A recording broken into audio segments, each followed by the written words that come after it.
Fox News alert, check your watch, because in a couple hours, the Supreme Court expected to issue at least one ruling today. And it could be on the Colorado case to determine whether or not former President Donald Trump will be kicked off the state's primary ballot.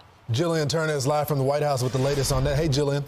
Hi, good morning to you guys. President Biden has holed up at Camp David this morning, prepping for his big State of the Union speech on Thursday. So it may very well be the case the Supreme Court hands down a decision about his primary political rival's eligibility over on the Colorado ballot while President Biden is out of town. Now, there is a major sense of urgency to this decision out of the Supreme Court here because the state is among the 16 that are holding contests on Super Tuesday, now less than 24 hours away. Take a look at this. There are over 30 states that are challenging Trump's ballot eligibility in the courts. Of those 30 plus, President Trump carried 22 back in 2020, and President Biden just 14. Now, over at the Supreme Court, the justices are not scheduled to return in person now until March 15th. That's obviously next week, raising speculation that a ruling on the Colorado case will be handed down.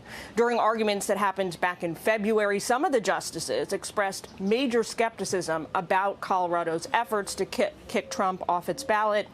They posited that a decision in Colorado's favor could set a precedent that creates what they called an unmanageable situation in the country. Now, the Colorado court was the first to invoke Article 3 of the 14th Amendment.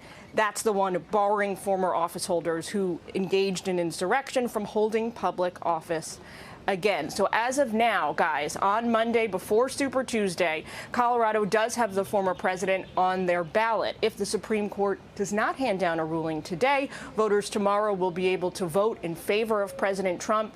But the Supreme Court could then strike those votes from the record at any point moving forward. A really unusual political dynamic at play here. Back to you guys. And we'll know at 10 o'clock this morning. Jillian, thank you very much. Thanks, Jillian. Thanks, Jillian. All right, joining us now with her take on the High Court's looming decision, former federal prosecutor and constitutional law attorney, Katie Cherkasky. Good morning to you, Katie.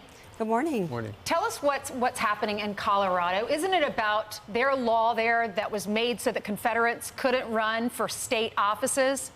And that doesn't apply to a president? Well, that is the big question that the Supreme Court is dealing with here, and I think we should expect a decisive victory for Trump on this. The justices expressed extreme skepticism when they were talking about this issue, and essentially the question that they're looking at is whether Section 3 of the 14th Amendment applies to the office of the presidency, like could any president ever be disqualified, and even if it does it apply in this case where we don't have an actual finding that Trump committed an insurrection, at least not a criminal finding of any sort. So many ways that the court could go about doing this, but I would anticipate that's what the decision is that's dropping today. Right. And Katie, as Jillian was just detailing during the oral arguments, which we all heard because they had an audio feed, you know, justices from across the ideological spectrum, they all agreed that if he were knocked off the Colorado ballot, and by extension then other states as well, this could have wide sweeping ramifications every election. Oh, absolutely. I think the court foresaw the issues with having states individually determine the candidates for a national office, for the only national election, essentially the presidential election. And so certainly that is a big point of contention that the justices brought up. And so that's why I think we should expect a Trump victory on this. The question is if there will be a split in the court. Again, I don't anticipate that. But I think that the court's questions dictated their concerns with having individual states make these decisions for this national office. You know, Katie, a lot of legal scholars have suggested that this is an important moment for the court to draw a red line, that they won't allow nonsense, even though it may go against their own political party. Do you agree with that analysis? I think that the courts need to adhere to the meaning of the Constitution. I think they're going to spend a lot of time discussing the history of the 14th Amendment and the wording of that amendment and how it does or does not apply to the office of the presidency. The court tries to stay apolitical, as it were, but certainly they need to make those interpretations regardless of the parties or the political affiliations of those who are involved in each particular case. And that's going to after this case goes the way I think you're indicating it's going to go, it's going to provide more momentum for President Trump. That's what's happened so far. Thanks, Katie.